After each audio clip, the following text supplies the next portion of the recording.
dalkan Kanada waxaa maalintii saddexaad isla markaana ah maalintii ugu dambeysay socota doorashada hordhaca ah oo tan iyo Jimcihii dadka Kanadiyaanka ah loo ogolaaday inay codkooda dhiibtaan kahor maalinta doorashada rasmiga ah oo ku beegan 28 bishan. Isla habeenkaas ayaana lagu wadaa in lagu dhawaaqo cidda 4 sano ee soo socota hogaamin doonta dalkan Kanada.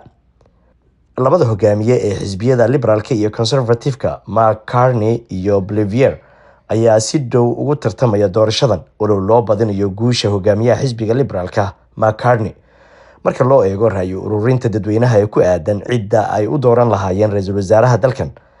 Carney ayaa haysta 45% halka Bolivier uu haysto 34%.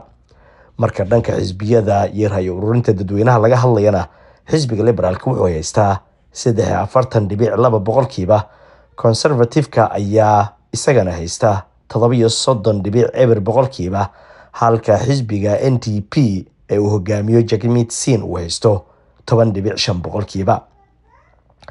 Murashaxiinta xilka ra'iisul wasaarenimo ayaa ololahooda ku sheegaya sidii ay wax uga qaban lahaayeen dhibaatooyinka haysta dadka Kanadiyaanka ee ku saabsan dhanka nolosha, kirada guryaha, cunnada, hoos u dhaca dhanka dhaqaalaha iyo qaabka ay u wajahayaan canshuur kordhinta uga timid dhanka Mareykanka.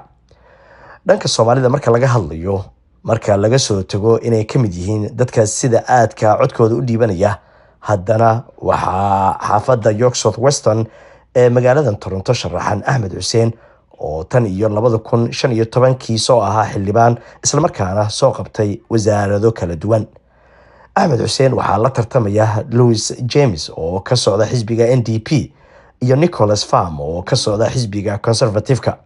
balse sida la aaminsan yahay Axmed Xuseen ayaa si fudud uga guuleysan kara labada murashax ee kale marka loo eego dhanka ololaha doorashada, khibradiisa dhanka siyaasadda iyo matalaadiisa muddada dheer ee xaafadda York South Weston oo ay u sii dheer tahay in xaafaddu ay ka mid tahay xaafadaha ay degan yihiin Soomaalida ugu badan ee magaalada Toronto.